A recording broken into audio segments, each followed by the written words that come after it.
belajar bagaimana membaca, menangkap makna, merenungkan, dan membahas tulisan dalam kitab suci. Biasanya pertanyaan besar, apa iya kita pantas jadi pewarta? Kemudian apa iya kita mampu? Apakah kita memang dipilih? Kita bisa lihat dari Matius 28, 18-20.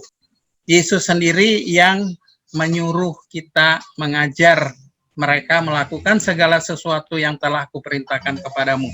Jadi ini dikatakan Yesus di depan murid-muridnya. Kemudian soal dipilih, kita bisa baca dari 1 Petrus 1 bab 1 ayat 1-2.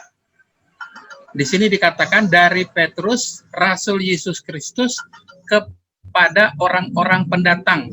Jadi ke orang yang tersebar di Pontus, Galatia, Kapadokia, Asia Kecil, dan Bitinia. Nah, orang-orang yang dipilih. Jadi dia bicara ke umat sebagai orang yang dipilih. Artinya kita semua adalah orang-orang yang dipilih. Kemudian, bagaimana kita bisa membaca, menangkap mana, merenungkan, membahas, dan seterusnya. Nah, ini kita belajar dari Yesus sendiri. Ya.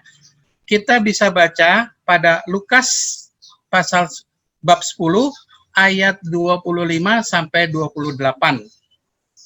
Pada waktu itu berdirilah seorang ahli Taurat untuk mencoba Yesus. Katanya, "Guru, apa yang harus kuperbuat untuk memperoleh hidup yang kekal?" Jawab Yesus kepadanya, "Apa yang tertulis dalam hukum Taurat?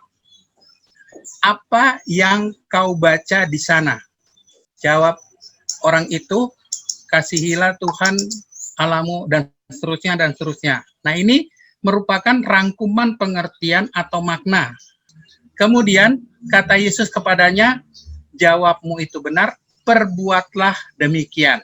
Jadi di sini ada 3 hal yang penting.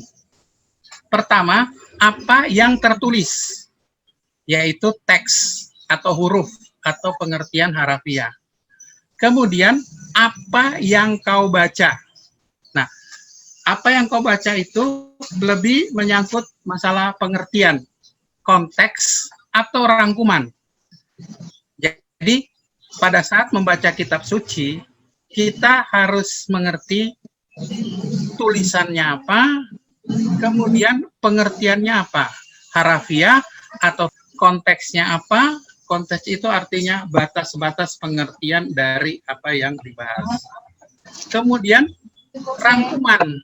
Jadi kita bisa merangkum, ya, membuat rangkuman. Artinya menyederhanakan apa yang disampaikan menjadi sesuatu yang lebih mudah dimengerti. Kemudian perbuatlah. Ya, ketiga itu perbuatlah. Pengertian kita atas pesan dan makna kitab suci tidak banyak berarti kalau tidak dilakukan. Nah, iman kita hanya bisa dibangun dengan tindakan nyata, bukan sekedar pengertian atau pengetahuan saja. Apa yang kita mengerti itu harus dibuat, harus dilaksanakan. Hal kedua,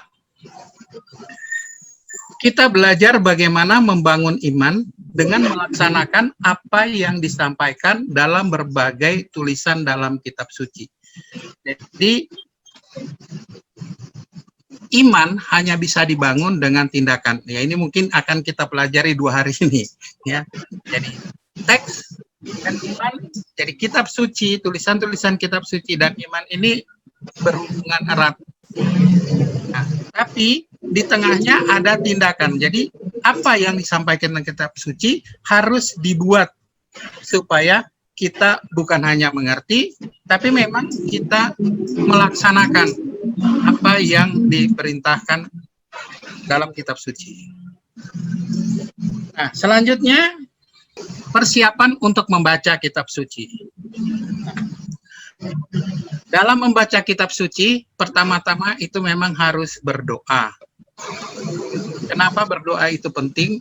Nah, karena kita pada saat berdoa, kita meminta supaya Roh Kudus bisa membimbing kita. Kita sudah mengenal kitab suci sebagai sabda Tuhan yang ditulis oleh manusia dengan inspirasi Roh Kudus pada masa yang lalu, ya. Dari zaman ini berarti lebih dari 2000 tahun yang lalu. Maka kita berdoa kepada Roh Kudus yang sama agar membuka akal budi kita untuk mendapatkan pencerahan atau inspirasi dari tulisan yang sama untuk kehidupan sekarang ini. Setiap kali kita membaca kitab suci, ya, kita baca dalam satu perikop. Koridornya adalah perikop. Jangan mencomot ayat. Oh, ayat ini kita senang, terus dicomot, ya. Terus kita jadiin bahan bicara. Contoh, Yohanes bab 10 ayat 10. Ini biasa digunakan beberapa pihak untuk mengusung teologi kemakmuran. Ya, dia menggunakan ayat ini. Kita lihat Yohanes pasal 10 ayat 10. Nah, di sini kan ditulis pencuri datang hanya untuk mencuri dan membunuh dan membinasakan. Aku datang supaya mereka mempunyai hidup dan mempunyainya dalam segala kelimpahan. Nah, ini yang dipakai hanya setengah ayat malah. Aku datang supaya mereka mempunyai hidup dan mempunyai dalam segala kelimpahan. Nah, ini ditafsirkan sebagai bahwa Yesus datang memberi kita kekayaan. Nah, ini ada beberapa pihak yang menggunakan ayat ini untuk menjelaskan bahwa Yesus itu membawa kesejahteraan, dalam tanda kutip kekayaan. Perikopnya adalah perikop gembala yang baik. Kita kalau mau membahas sesuatu, mau mencari inspirasi sesuatu, itu koridornya adalah perikop. Nah, mungkin satu perikop nggak cukup. Nah, kita bisa menggunakan dua perikop. Jadi, kadang-kadang perikop itu perikop berurutan. Dalam kitab suci ada beberapa hal yang perlu diperhatikan. Pertama, tentang pandangan. Ya. Jadi ada ada banyak perikop yang membahas sesuatu yang luas. Kadang-kadang juga abstrak gitu. Misalnya tentang kerajaan sorga atau kerajaan Allah, ya, tentang anak domba, anak manusia, tentang kehidupan kekal. Nah, ini pandangan konsep dalam lingkup yang luas. Nah, kadang-kadang kayak kerajaan surga itu nggak bisa dijelaskan pada satu perikop. Ada beberapa perikop yang menjelaskan tentang kerajaan Allah. Kemudian pesan. Dalam perikop ada pesan yang disampaikan. Bisa satu pesan khusus, tapi bisa juga beberapa pesan disampaikan dalam satu perikop. Ya. Sebagai contoh tentang Sakeus. Ya.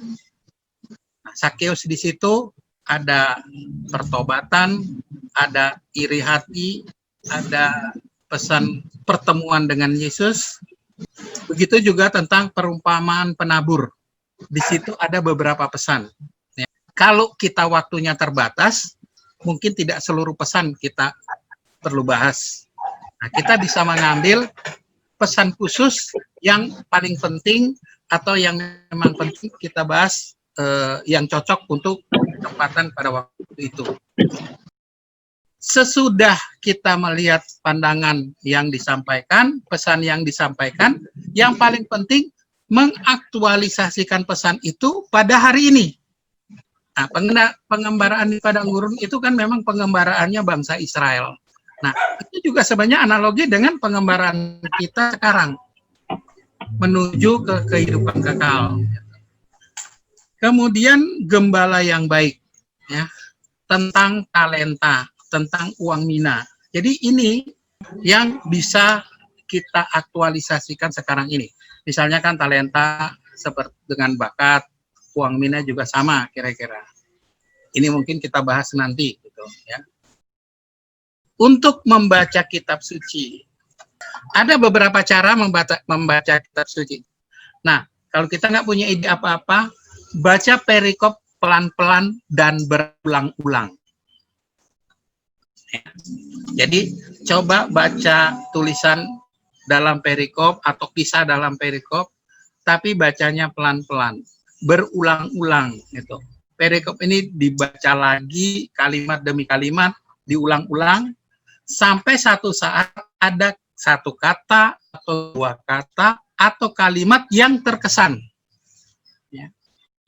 Mungkin kesan itu berhubungan dengan pengalaman pribadi, mungkin jawaban atas pengalaman yang kita tidak mengerti, atau kesan pribadi lainnya, atau memang ada pertanyaan yang ya kita nggak punya jawabannya.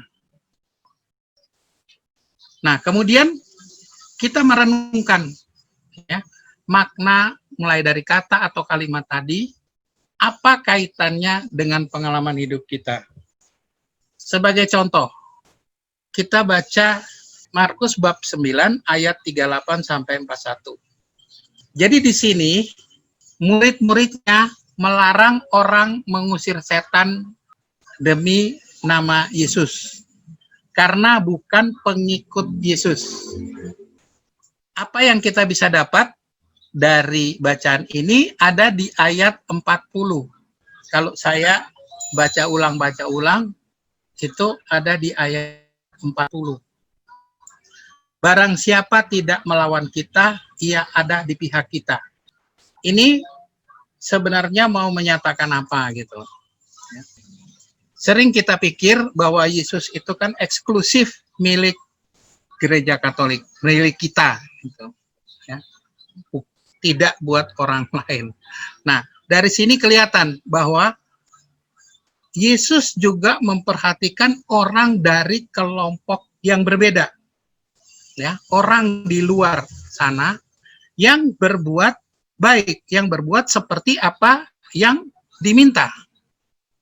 Kemudian aku berkata kepadamu, sesungguhnya barang siapa memberi kamu minum secangkir air oleh karena kamu adalah pengikut Kristus, ia tidak akan kehilangan upahnya. Nah, di sini menjelaskan bahwa Yesus juga memberi karunia kepada orang yang berbuat baik, yang di luar kelompoknya, pihak lain. Ayat ini menjelaskan bahwa Allah itu tidak eksklusif, ya. Allah itu juga untuk orang lain, gitu. Untuk pihak-pihak lain. Kemudian kita baca Yohanes bab 10 ayat 14-16. Aku gembala yang baik, dan aku mengenal domba-dombaku, dan domba-dombaku mengenal aku, sama seperti Bapa mengenal aku, dan aku mengenal Bapa, dan aku memberikan nyawaku bagi domba-dombaku. Ada lagi padaku domba-domba lain yang bukan dari kandang ini. Domba-domba itu harus kutuntun juga, dan mereka akan mendengarkan suaraku, dan mereka akan menjadi satu kawanan dengan satu gembala. Ini dalam perikop ini kan ada beberapa pesan, ya. Nah, tapi buat saya pribadi, pesan yang penting adalah pada ayat 16. Ada lagi padaku domba-domba lain yang bukan dari kandang ini. Artinya, Yesus juga memperhatikan domba dari kandang lain. Tidak eksklusif kandang ini. Sejalan dengan apa yang kita baca sebelumnya. Kemudian lanjut. Pada Lukas bab 15 ayat 1 sampai 7. Para pemungut cukai dan orang-orang berdosa biasanya datang kepada Yesus untuk mendengarkan dia. Maka bersungut-sungutlah orang-orang Farisi dan ahli-ahli Taurat, katanya. Ia menerima orang-orang berdosa dan makan bersama-sama dengan mereka. Lalu ia mengatakan perumpamaan ini kepada mereka. Siapakah di antara kamu yang mempunyai 100 ekor domba, dan jikalau ia kehilangan seekor di antaranya, tidak meninggalkan yang 99 ekor di padang gurun dan pergi mencari yang sesat itu sampai ia menemukannya. Dan kalau ia menemukannya, ia meletakkannya di atas bahunya dengan gembira.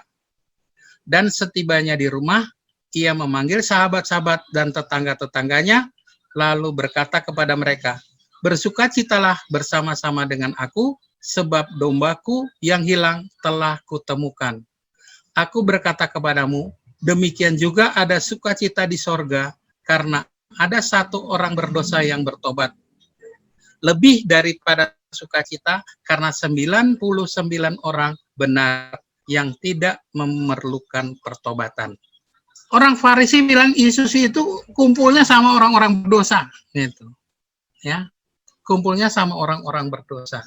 Nah, Yesus menjelaskan bahwa dia memang tugasnya untuk mencari domba-domba yang sesat. Jadi orang-orang yang berdosa ini, yang sudah jauh dari kerajaan Allah, harus dikembalikan.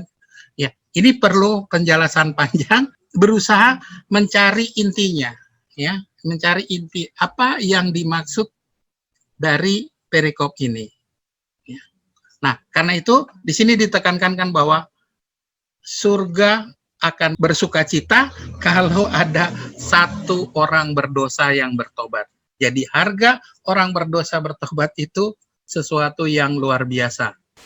Menurut pandangan saya, ini juga menjelaskan kenapa Tuhan Maha Pengampun.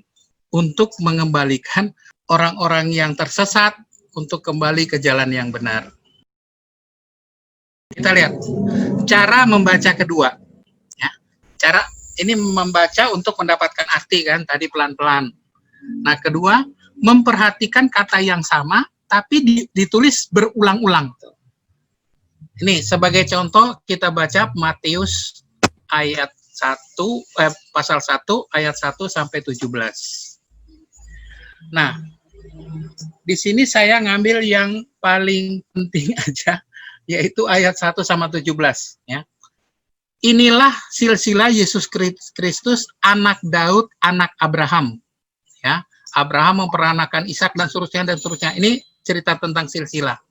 Kemudian di pasal 17, dari seluruhnya ada 14 keturunan dari Abraham sampai Daud, 14 keturunan dari Daud sampai pembuangan Babel, dan 14 keturunan dari pembuangan Babel sampai Kristus.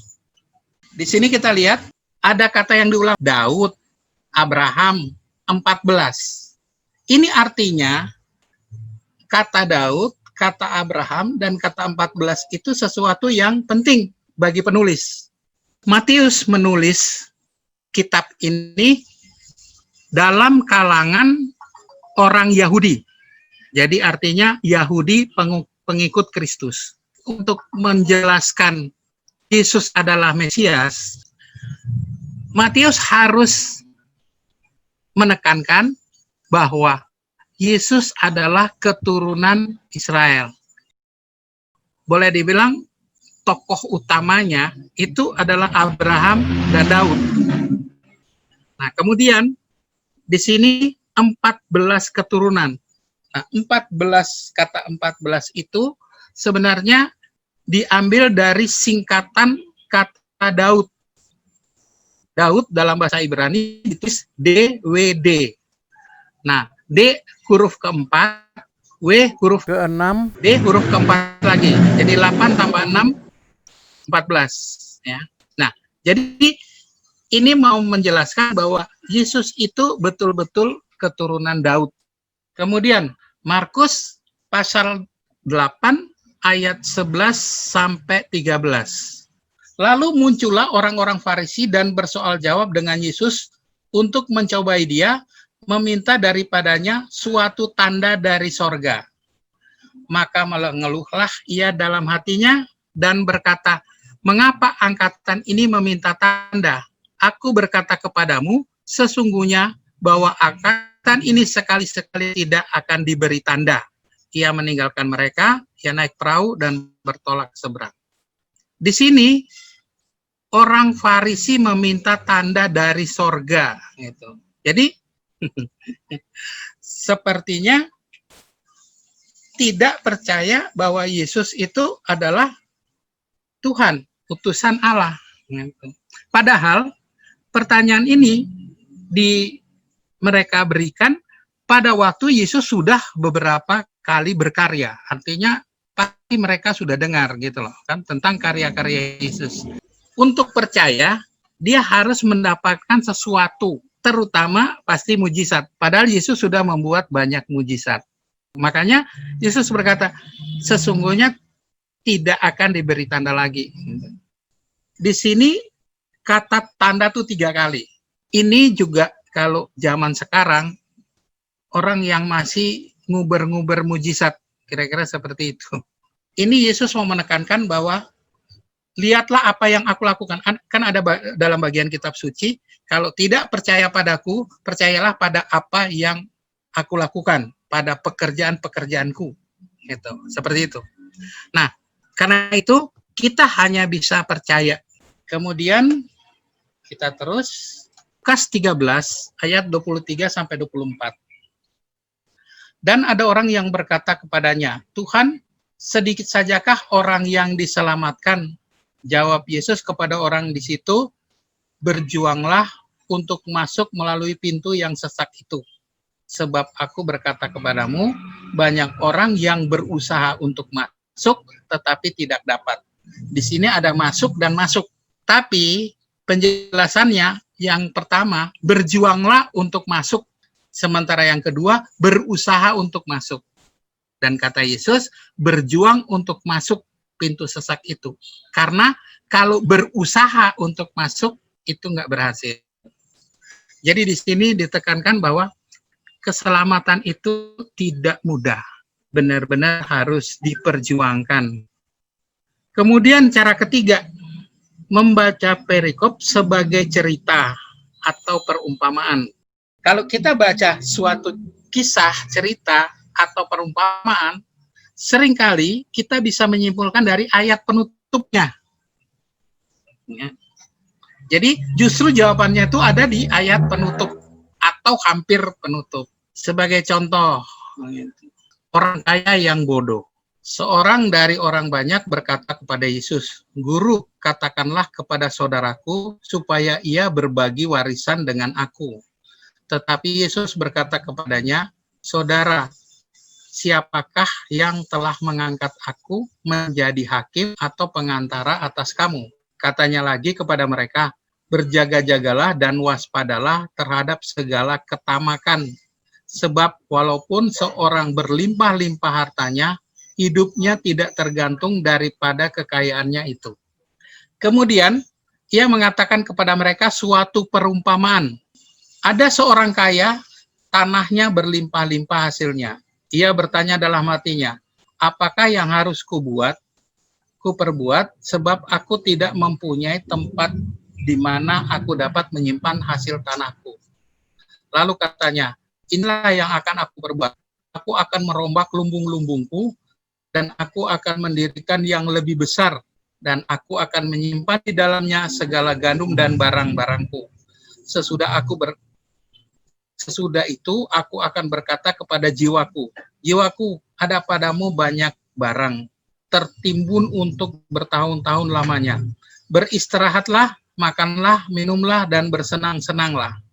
Tetapi firman Allah kepadanya, 'Hai engkau orang bodoh, pada malam ini juga jiwamu akan diambil daripadamu. Dan apa yang telah kau sediakan, untuk siapakah itu nanti?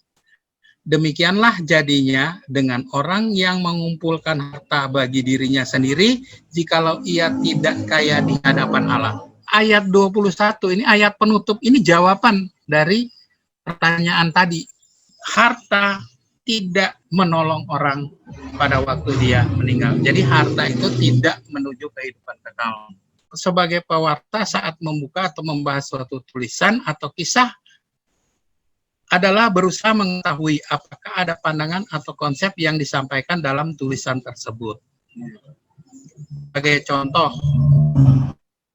kita lihat pandangan apa yang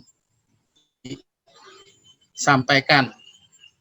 Ketika Yesus selesai mengajar, orang menguntukkan rumah, maka masuklah ia ke rumah itu, lalu dudukkan. Orang Farisi itu melihat hal itu dan ia heran karena tidak mencuci tangannya sebelum makan. Tetapi Tuhan berkata kepadanya, kamu orang-orang Farisi, kamu membersihkan bagian luar dari cawan dan pinggang, bagian dalammu penuh rampasan dan kejahatan. Kira-kira apa yang disampaikan di sini? Mereka heran karena apa? Yesus itu orang Yahudi, ya.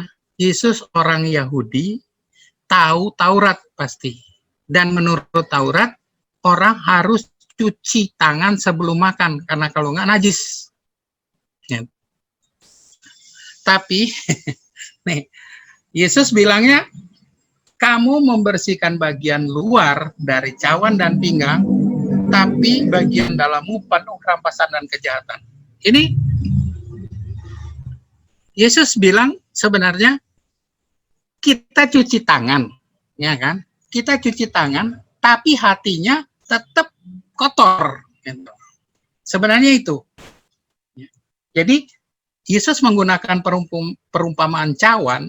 Jadi, kalau kita bersihin luarnya doang, cawan bagian dalamnya kan tetap kotor. Nah, jadi di sini sebenarnya cuci tangan itu ya betul, itu luar. Gitu. Sementara bagian dalam hatinya dia, ini kan dibilang di sini penuh rampasan dan kejahatan. Itu konsep yang dibawa. Orang Farisi itu taat sama membersihkan diri, tetapi dia lupa membersihkan hati. Kemudian kita lihat memperhatikan narasi atau bagaimana penulis Injil menceritakan kisah. Penulis Injil itu juga memberikan warisan iman. Jadi penulis Injil juga punya cara menulis sendiri, ya. Kita lihat pada Markus pasal 11 ayat 20 sampai 26. Pagi-pagi ketika Yesus dan murid-muridnya lewat, mereka melihat pohon ara tadi sudah kering sampai ke akar-akarnya.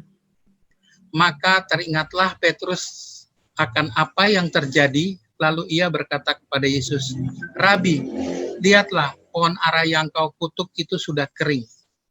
Yesus berkata kepada mereka, percayalah kepada Allah.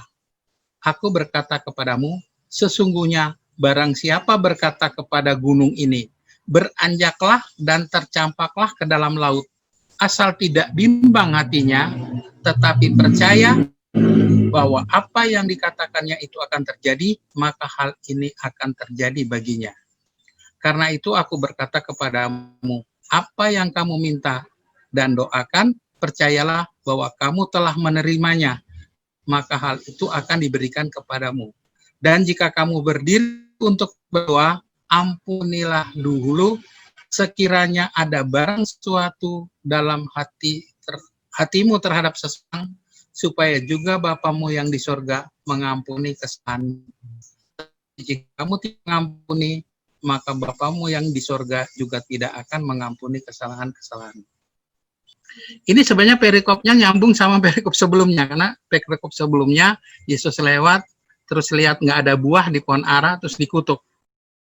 Ini ada beberapa pesan, tapi kelihatannya pesan yang paling penting itu adalah yang pada ayat 28. Tetapi jika kamu tidak mengampuni, maka Bapamu yang di surga juga tidak akan mengampuni kesalahan-kesalahanmu. Ini kan ada di doa Bapa kami. Kemudian pesan lain juga bahwa kita harus berdoa sungguh-sungguh dan yakin bahwa Tuhan akan memberikan. Kemudian kita lihat Matius 6 ayat 5 sampai 8. Ya. Dan apabila kamu berdoa, janganlah berdoa seperti orang munafik. Mereka suka mengucapkan doanya dengan berdiri di dalam rumah-rumah ibadat dan pada tikungan-tikungan jalan raya, supaya mereka dilihat orang. Aku berkata kepadamu, sesungguhnya mereka sudah mendapat upahnya. Tetapi jika engkau berdoa, masuklah ke dalam kamarmu, tutuplah pintu dan berdoa kepada Bapamu yang ada di tempat tersembunyi. Maka Bapamu yang melihat yang tersembunyi akan membalasnya kepadamu. Lagi pula dalam doamu itu janganlah kamu bertele-tele seperti kebiasaan orang yang tidak mengenal Allah. Mereka menyangka karena banyaknya kata-kata doanya akan dikabulkan. Jadi janganlah kamu seperti mereka, karena Bapamu mengetahui apa yang kamu perlukan sebelum kamu meminta kepadanya. Ini memberitahukan ke kita supaya tidak pamer kesalehan, itu yang utama. Kalau berdoa, berdoalah di tempat tersembunyi, ya, saya kira gitu. Kemudian berdoa sungguh-sungguh, jangan bertele-tele. Kalau memang kita perlu sesuatu, katakan.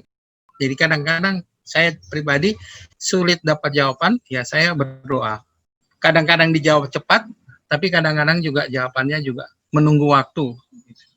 Nah, ini dari Matius. Kemudian kita lihat, memperhatikan kata-kata kunci dalam perikop. Jadi setiap perikop itu ada artinya. Jadi kita bisa perhatikan itu dari kata-kata yang ada di sana. Nah, sebagai contoh, Markus 4 ayat 35 sampai 41. Pada hari itu, waktu hari sudah petang, Yesus berkata kepada mereka, "Marilah kita bertolak ke seberang." Mereka meninggalkan orang banyak itu, lalu bertolak dan membawa Yesus beserta dengan mereka dalam perahu di mana Yesus telah duduk, dan perahu-perahu yang lain juga menyertai dia.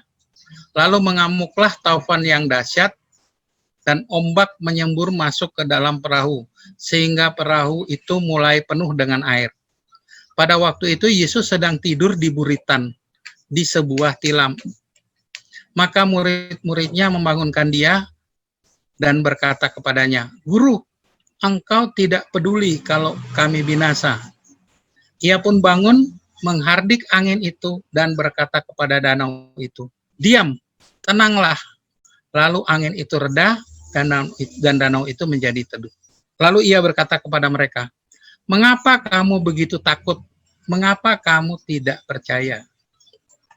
Mereka menjadi sangat takut dan berkata kepada yang lain, "Siapa gerangan orang ini sehingga angin dan danau pun taat kepadanya?" Sebenarnya perikop ini udah dibahas dengan bagus oleh Kardinal Suharyo. Pertama, bersama Yesus pun kita akan menghadapi tantangan. Murid-murid bersama Yesus pun kena ombak dahsyat, kena angin dan taufan. Ini untuk menjelaskan bahwa ya sebenarnya beriman itu tidak mulus-mulus aja. Pertama. Kemudian di ayat 41 mereka bertanya, "Siapa gerangan orang ini sehingga angin dan danau pun taat kepadanya?" Ya.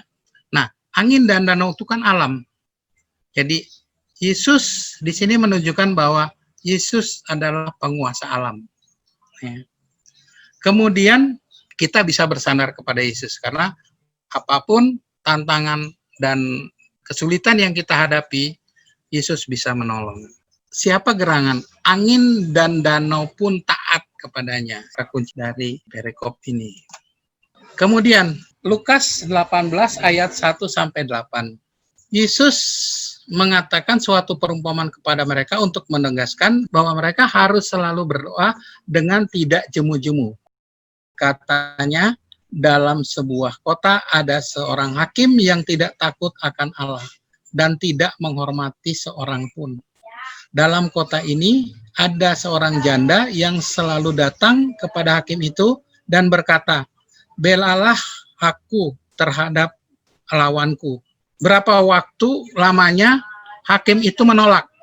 Tetapi karena ia berkata dalam hatinya, "Walaupun aku tidak takut akan Allah dan tidak menghormati siapapun, namun karena janda ini menyusahkan aku, baiklah aku membenarkan dia, supaya jangan terus saja datang dan akhirnya menyerang aku."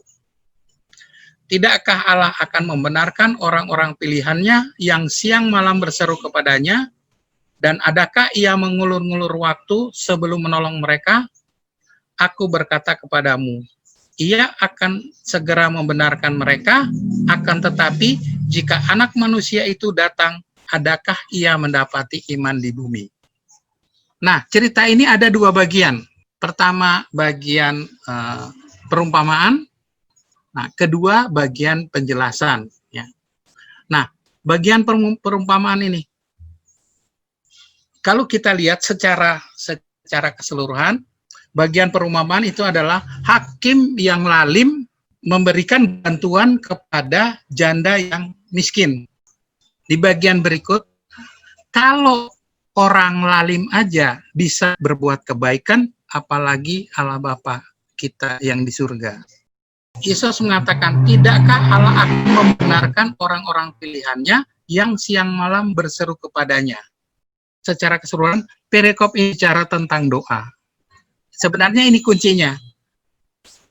Jika anak manusia itu datang, adakah ia mendapatkan iman di bumi?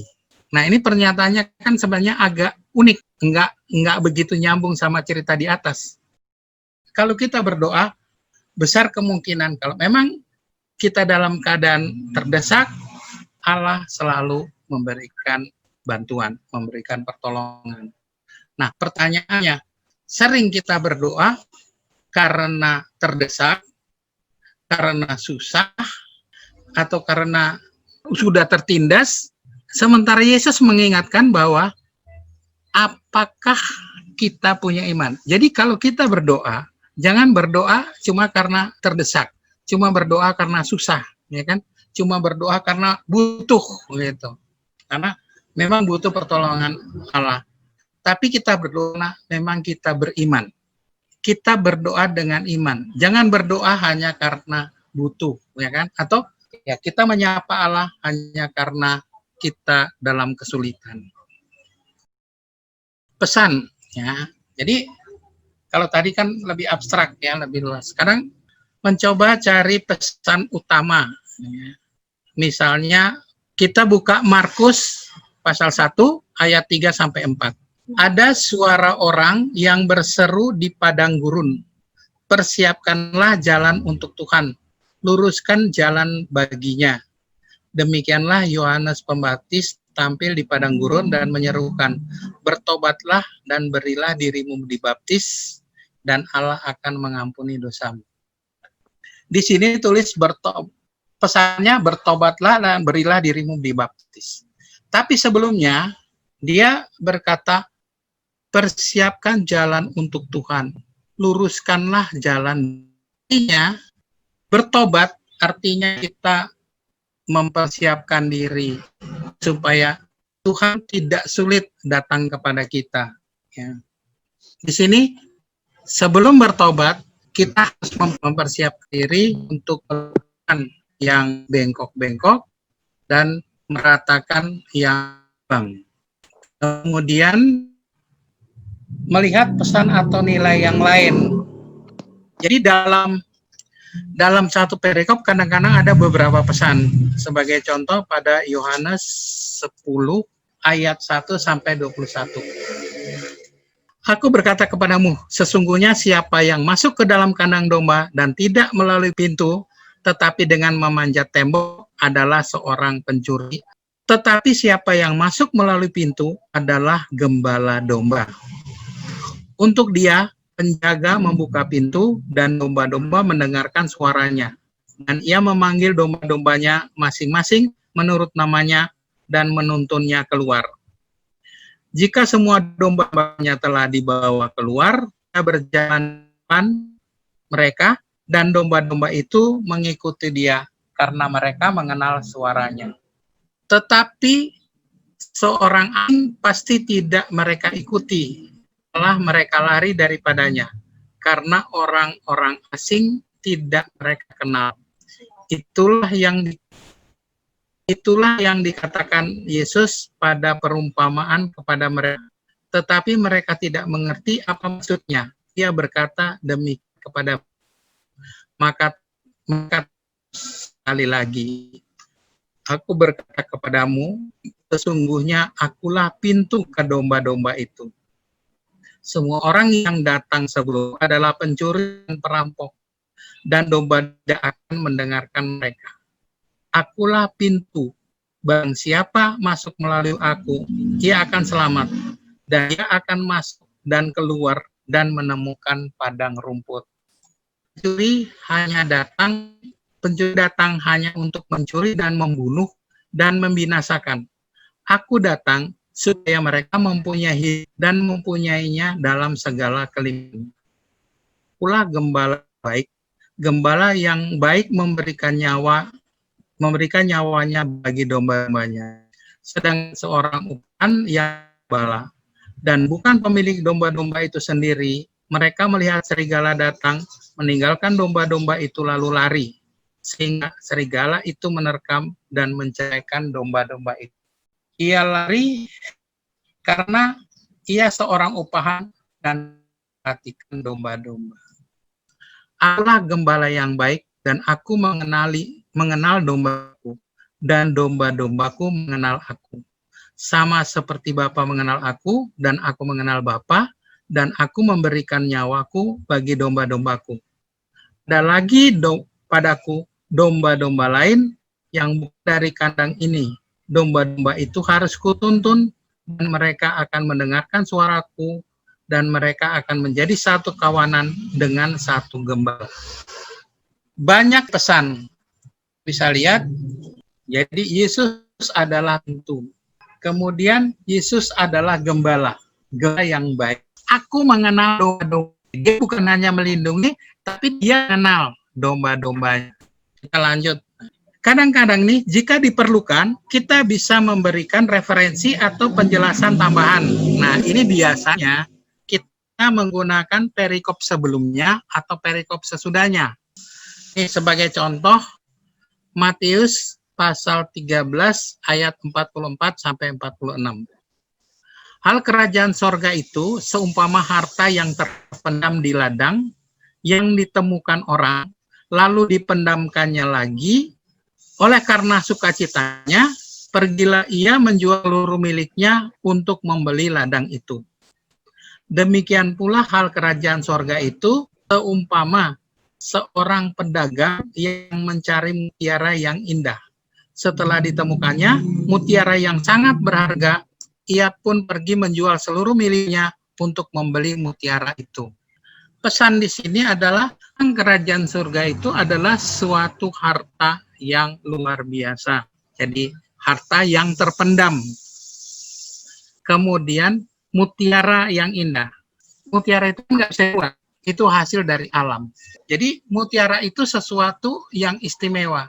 Ini kan kalau kita baca begini, kita cuma tahu seperti itu. Kita bisa meneruskan pada Matius 13, 47 sampai 52. Perikop berikutnya. Demikian pula harta kerajaan surga, itu seumpama pukat yang dilabuhkan di laut, lalu mengumpulkan berbagai jenis ikan. Maka berkatalah Yesus kepada mereka, karena itu setiap ahli Taurat menerima dari hal kerajaan surga itu seumpama tuan rumah yang mengelola harta yang baru dan yang lama dari perbendaharaannya. Harta di sini itu tidak berarti harta material, karena kita tahu kan bahwa Injil tidak pernah bicara masalah harta kekayaan secara material. Harta kerajaan surga ini adalah tentang pengetahuan kita terhadap kerajaan surga itu sendiri. Itulah yang bernilai. Kita bisa mengerti kerajaan surga itu, nilai kerajaan surga itu bahwa kita menerima kasih karunia. Itu harta yang tidak ternilai. Ada harta yang terpendam. Nah, kita yang harus menggali bagaimana kita bisa mendapatkan kasih karunia ya dari kerajaan surga. Jadi pengetahuan-pengetahuan tentang kerajaan surga itu adalah harta yang tidak ternilai. Kemudian aktualisasi pesan. Nah, seperti tadi kita bahas bahwa pesan itu kita harus melihat kesetaraan pesan dalam kitab suci dalam kehidupan kita sekarang. Sebagai contoh, kita lihat Matius 20 ayat 1 sampai 16.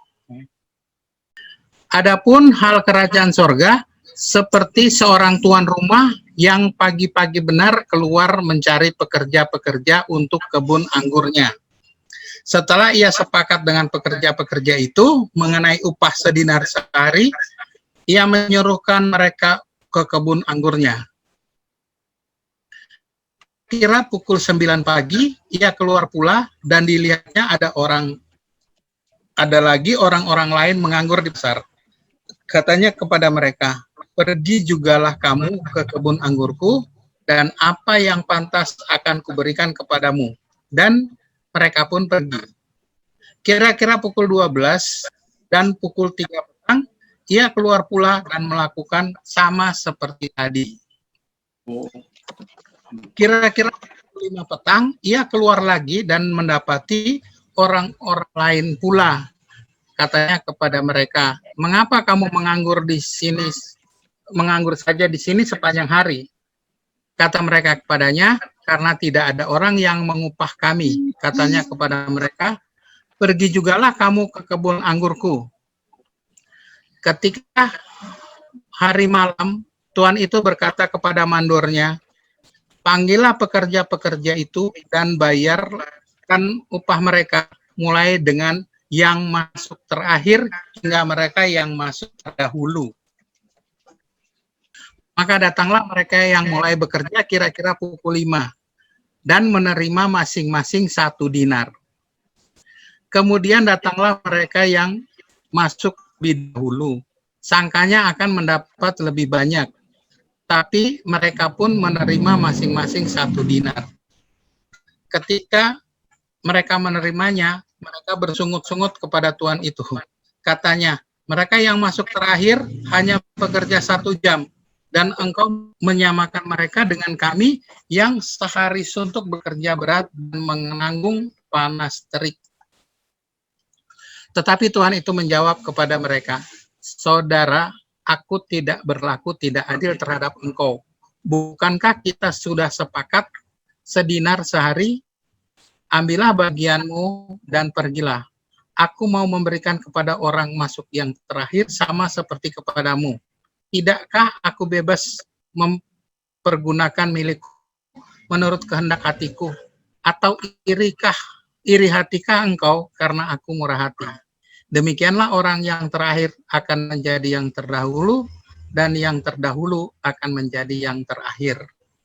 Apa kira-kira pesan yang bisa kita dapat dari yang pertama, Tuhan bertindak adil dan murah hati. Kedua, pekerjaan itu adalah panggilan. Jadi kita harus menyadari bahwa pekerjaan, apapun pekerjaan itu adalah panggilan. Ketiga, kita jangan sombong dan iri hati. Sombong karena kita mendapat pekerjaan lebih awal, ya kan? Sementara orang lain menganggur. Apa yang kita terima adalah anugerah. Jadi ini juga menjadi inspirasi bagi kita bahwa bekerja itu bekerjalah dengan sebaik-baiknya. Jadi pada sekarang ini kita harus menyadari bahwa pekerjaan itu adalah panggilan. Kemudian jangan sombong dengan apa yang kita miliki, dengan prestasi yang kita punya. Harus menerima ya apa yang kita dapatkan sekarang ini sebagai anugerah dari kebaikan Tuhan. Kita terus ke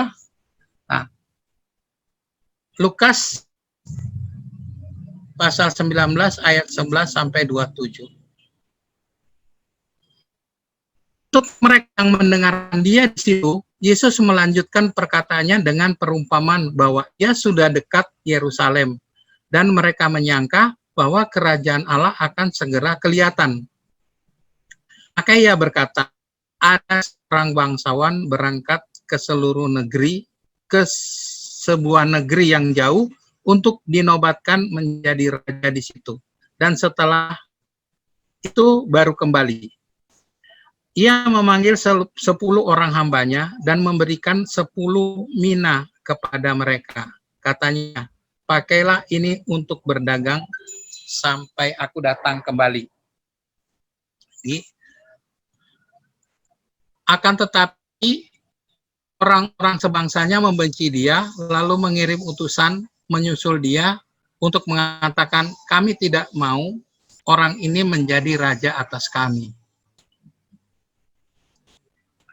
Dan terjadilah ketika ia kembali, setelah ia dinobatkan menjadi raja, ia menyuruh memanggil hamba-hambanya yang telah diberinya uang itu untuk mengetahui berapa hasil dagang mereka masing-masing. Orang yang pertama datang dan berkata, Tuan, mina Tuan yang satu itu telah menghasilkan 10 mina. Tadi kan masing-masing dapat 1 mina. Nah ini orang yang pertama, 1 mina jadi 10. Katanya kepada orang itu, ini kata raja ya, baik sekali perbuatanmu itu, hai hamba yang baik. Engkau telah setia dalam perkara kecil. Karena itu, terimalah kuasa atas 10 kota. Datanglah yang kedua dan berkata, Tuan, mina Tuan telah menghasilkan 5 mina. Katanya kepada orang itu, dan engkau kuasailah 5 kota. Dan yang ketiga datang dan berkata, Tuan, inilah mina Tuan yang aku telah menyimpannya dalam sapu tangan. Sebab aku takut akan Tuan, karena Tuan adalah manusia yang keras. Tuan mengambil apa yang tidak pernah Tuan taruh, Tuan menuai apa yang tidak Tuan tabur. Katanya kepada orang itu, hamba yang jahat, aku akan menghakimi engkau menurut perkataanmu sendiri. Engkau sudah tahu bahwa aku adalah orang yang keras, yang mengambil apa yang tidak pernah aku taruh dan apa yang tidak tabur. Jika demikian, mengapa uangku tidak kau berikan kepada orang yang menjalankan uang? Maka sekembaliku aku mengambilnya serta dengan bunganya. Lalu kata pada orang-orang yang berdiri di situ, ambillah mina yang satu itu. Jawabnya, aku berkata kepadamu, setiap orang yang mempunyai, kepadanya akan diberi. Tetapi siapa yang tidak mempunyai, daripadanya akan diambil. Juga apa yang ada padanya. Akan tetapi semua seteruku ini, yang tidak suka akan jadi rajanya, bawalah mereka kemari dan bunuhlah mereka di depan mataku. Jadi ini paman uang mina mirip sama talenta, ya, talentanya Matius. Ada seorang bangsawan yang memberi modal kepada hamba-hambanya. Hambanya yang 1 mina bisa menghasilkan 10 mina, diberikan kuasa atas 10 kota. Hambanya yang 1 mina bisa menghasilkan 5 mina, diberikan 5 kota. Ini kelihatan bahwa anugerah atau karunia dari tuannya ini. Mina, 1 mina itu, kalau itu kira-kira gaji 3 bulan. 1 mina menghasilkan 10 mina. Si tuannya memberikan 10 kota sebagai anugerah. Artinya dia berusaha keras, anugerah yang didapat juga luar biasa. Yang 5 mina mendapat 5 kota. Ini untuk memberikan gambaran kepada kita bahwa usaha kita itu akan diberikan karunia yang luar biasa dari Allah Bapa sendiri. Apapun usaha kita, kita akan mendapatkan karunia yang luar biasa. Sulit, nggak bisa dibandingkan dengan apapun usaha kita. Makanya bagaimana nasib kita, bagaimana nanti juga kita di kehidupan kekal, seluruhnya adalah karunia Tuhan. Langkah kita kalau membaca kitab suci, ya, atau membahas kitab suci seperti ini. Jadi kita lihat apakah ada pandangan pandangan yang di sana. Dalam pandangan itu kadang-kadang ada pesan, kadang-kadang hanya. Kemudian kita bisa melihat pesan-pesannya, cari pesan. Kemudian kita mengaktualkan apa yang kita baca untuk saat ini. Pertanyaannya, apakah ini cukup? Jawabannya belum cukup ya. Karena apa yang kita pahami dari kitab suci masih berupa pengetahuan. Jadi sampai sini baru pengetahuan aja. Kita mengetahui dan mengerti pesan yang kita baca, tetapi itu masih berupa pengetahuan, belum menyentuh pribadi kita. Jadi bagaimana pesan ini bisa diresapkan dan menjadi bagian hidup kita pribadi. Nah, untuk pesan ini menjadi bagian dari hidup kita pribadi, kita harus merefleksikan pesan ini ke dalam pribadi kita.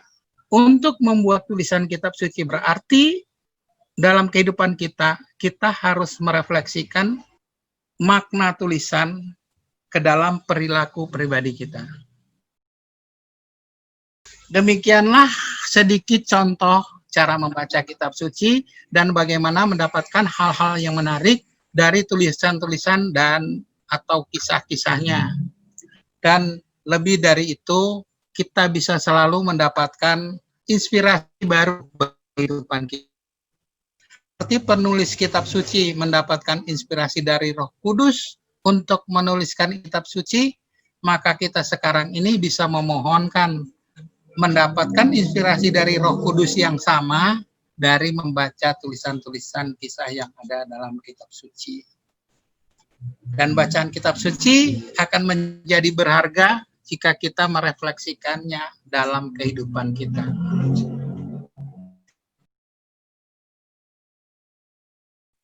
Mungkin sekian dulu penjelasan dari saya.